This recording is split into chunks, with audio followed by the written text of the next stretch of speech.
excusez-moi, les choses de la vie. Ouais, j'aurais tout entendu ici. Ayez pitié de moi, pardon. J'en peux plus. Vous allez me rendre dépressive avec vos histoires. La loulou qui nous parle ici est congolaise. Elle a émigré en Belgique. Elle nous dit que quand elle est arrivée en Belgique, à Bruxelles, elle travaille dans les restaurants congolais où on mange le bon fumboa avec le chikwang. Mais si vous voyez la fille, comment vous savez quand une Congolaise veut être belle, je ne mets pas les photos des gens. Elle m'a donné la photo, mais je ne mets pas. Maman, la fille est debout, 1,85 m, on dirait moi. Claire, naturellement, comme vous avez dit que c'est des filles claires qui me passent au marché. Voilà une fille claire qui arrive en Belgique, à Bruxelles. Elle travaille dans les restaurants. Elle tombe sur un Camerounais, un continental, qui brasse son cerveau. Le gars lui dit, oh chérie, tu sais, moi je fais des affaires. Moi je suis un homme d'affaires. Je suis ci, je suis ça, je suis ça. Vous connaissez le frère camerounais là, quand ils veulent quand ils veulent vous broyer le cerveau. Il a broyé le cerveau de la pauvre serveuse. La fille a été en Belgique, ça faisait 1 an. Sans kaolo. Le Camerounais lui dit que lui, il est belge, il sort le passeport. Lui, il est un homme d'affaires. La fille lui dit, moi, je viens d'arriver, je n'ai pas de maison, je suis en sous-location. C'est comme ça que je travaille ici pour payer ma sous-location en attendant que je me trouve. L'homme d'affaires camerounais lui dit, ah, dis donc, laisse-moi les bêtises là. Tu travailles quoi ici? Moi, j'ai une maison là-bas, un 5 pièces. En plein Bruxelles. Donc, tu quittes ta banlieue, tu viens habiter avec moi. La fille lui dit, non, on va commencer doucement. Madame Sol, quand il venait au restaurant, champagne, champagne, champagne, champagne. Quand il passe 500 €, 200 €, 300 € qu'il dépose comme pourboire pour mes collègues et moi. J'allais dans son appartement un peu, je n'ai pas dormi le lendemain, je dors chez moi, je tournais comme ça. Au bout de 3 mois, il a dit qu'il ne veut plus ça. Il faut que je devienne sa copine à traiter. Je suis allé porter mes bagages dans ma sous-location, je suis allé habiter chez lui. Le jour où j'habite chez lui, le soir, il me dit qu'il faut qu'on parle. Il me dit qu'au Cameroun, là-bas, il a un enfant là-bas qui a 11 ans. Mais la mère de son enfant et lui sont seulement les parents. Ils ne se sont pas engagés. Il n'a fait aucune promesse à cette femme-là. Donc, lui, il va me donner les kaolo. J'ai dit, merci Seigneur, Tata Zambé. Sur le palier où on habitait, il y avait ma compatriote congolaise avec qui ils étaient comme ça.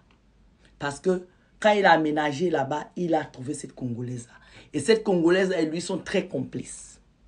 Cette Congolaise-là est ingénieure. Ils s'entendent beaucoup. Madame Sol, mon mari fait des affaires, mais mon mari a fait de très belles études. Il a bac plus. Je ne peux pas te dire dans quelles affaires il faisait, mais il ramenait beaucoup d'argent à la maison. Madame Sol, j'avais une belle vie. Et il m'a dit d'arrêter le boulot de la restauration parce que sa future femme ne peut pas travailler au restaurant. Madame Sol, j'ai arrêté. Il avait raison. Parce que il y avait de quoi. On ne souffrait pas, j'étais bien. Madame Sol, on allait en Hollande, on allait en Allemagne, on allait voyager partout avec moi en voiture. Avec moi, Madame Sol. Au bout d'1 an et demi, il a fait venir sa fille. C'est moi qui gardais sa fille à la maison. Après, je lui ai dit, chérie, on est ensemble, ça va faire plus de 2 ans, 2 ans et demi. Il faut que ma situation change. Comme tu es belge, cherche à faire les choses bien pour moi. Le gars là dit que, ok chérie, j'ai compris. Donc, comme elle s'entendait, il s'entendait beaucoup avec la voisine, ils ont fait l'amitié à 3. Donc, ce qui fait que quand elle avait un souci ou bien un doute, quoi que ce soit, elle partait dire à sa voisine qui est une compatriote congolaise, qui lui donnait des conseils aussi. Cette Congolaise-là, elle est belge. Elle a fait ses études en Belgique, elle travaille là. Et donc, Elle pouvait bien dire à la fille, elle pouvait se confier à elle, pour qu'elle lui dise qu'en Belgique, ça marche comme ça, ça marche comme ça, ça marche comme ça. Ça a duré comme ça là, 2 ans, 3 ans. La fille, le gars l'a géré jusqu'à... À un moment, elle a dit au gars là que si tu ne veux même pas me doter, moi je sors de la maison, c'est parce que je ne suis pas là pour garder ton enfant, je ne suis pas la nounou. Ils ont pris les pieds après le tomatum là. Le Camerounais allait doter la fille au Congo. Ils sont revenus ici. Le Camerounais lui dit, donne-moi un peu, laisse-moi un peu le temps qu'on organise le mariage civil ici, pour que je te légalise. Et je donne le Kaolo. La fille lui dit qu'il n'y a pas de problème. C'est comme ça alors qu'il commence à préparer le dossier. À un moment, elle constate que sa voisine du palier déménage. Elle demande à sa voisine, elle voit les camions qui viennent porter les trucs et tout. Elle dit à sa voisine que, ah, les cartons là vont où? La voisine lui dit, ah, moi, bientôt, je vais me marier, donc je déménage. Ton mari ne t'a pas dit? Elle répond à la voisine que non, mon mari ne m'a pas dit. Mais si mon mari ne m'a pas dit, toi, tu pouvais me dire. La conversation était comme ça devant la petite. Donc, quand la voisine finit, elle descend, elle fait ses allers-retours avec les déménageurs. La petite lui dit, tata, tu ne savais pas que la voisine va se marier. Moi, je suis au courant. Mais ils ont dit que c'est un secret.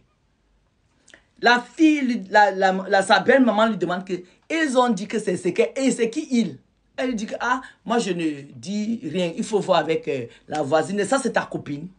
Donc, la petite a fermé sa bouche. Les enfants bien élevés, là, quand tu les dis de ne pas dire que je ne répète pas. C'est comme ça que la voisine a déménagé. Elle ne fait que mettre la pression à son gars pour dire que tu peux déposer les dossiers qu'on a constitués là quand à la mairie, il faut qu'on se marie. La voisine a déménagé, tu as vu, elle va se marier et tout et tout. Ça veut dire quoi tout ça là? Hé! Un jour arrive alors. Pendant que le dossier reste là des mois, ça ne bouge pas. Un jour, le monsieur se lève un matin, il dit que lui, il va aller en Hollande, en week-end. Il part avec sa fille. Sa femme lui dit que, mais généralement, quand tu voyages, tu vas en Hollande, ici à côté, tu m'amènes. Pourquoi cette fois-ci, tu pars avec la petite, tu vas me laisser? Non, parce que, en fait, je vais la laisser chez les parents de sa mère qui sont là-bas raconter une histoire dormir debout. Le monsieur prend ses pieds avec sa fille. Il prend sa valise. C'est elle-même qui fait la valise de son mari. Elle accompagne son mari au parking. Le gars sort du parking avec la voiture, vrou, direction Hollande. La voisine a déménagé, ça fait peut-être 2-3 mois. Elle ne sait pas là où la voisine habite. Elle n'a plus le contact de la voisine. La voisine est partie. Lolo. Le week-end fini. Le monsieur revient lundi matin. Il sonne à la porte. La fille ouvre. Elle ne travaille pas. Le gars lui a dit de ne pas travailler, j'ai beaucoup d'argent. La fille ouvre la porte. La fille lui dit, mais chérie, pourquoi vous ouvrez? Tu as la clé. Ta fille a la clé. Pourquoi vous sonnez? Elle lui dit, non, oh, bof. On n'a pas eu le temps de chercher la clé. Tu as ouvert, merci chérie. Bonne arrivée. Vous avez faim, vous avez fait ça, a été votre week-end. Oui. À peine il dépose son sac, il dit, chérie, il faut qu'on parle. Elle voit sa belle-fille faire des simagrées façon. Elle est mal à l'aise. Elle dit à sa belle-fille que c'est quoi? Tes tantes t'ont fait quoi en Hollande là-bas? Pourquoi tu as ce comportement-là? Elle dit non, tata, oh, je suis fatiguée et tout. Elle commence à mentir. Là, maintenant, et les enfants d'ici, un enfant qui est bien élevé, à qui, à la base, on n'a pas appris le mensonge. Quand on veut lui imposer un mensonge, il est gêné quand il ment. Donc, elle voit la gêne dans les yeux de sa belle-fille. Son mari est là comme si rien n'était. Donc, c'est comme ça qu'elle lui dit que non, ne t'occupe pas d'elle. Je crois qu'elle était un peu fatiguée quand on roulait. Et le week-end, peut-être que ça ne s'est pas bien passé. Bref, c'est comme ça que l'histoire de la petite fille, elle met de côté. C'est les caprices des enfants. Elle n'en tient plus compte. Son mari lui dit que laisse la petite respirer un peu. Son mari lui dit, ok chérie, demain, il faut qu'on parle.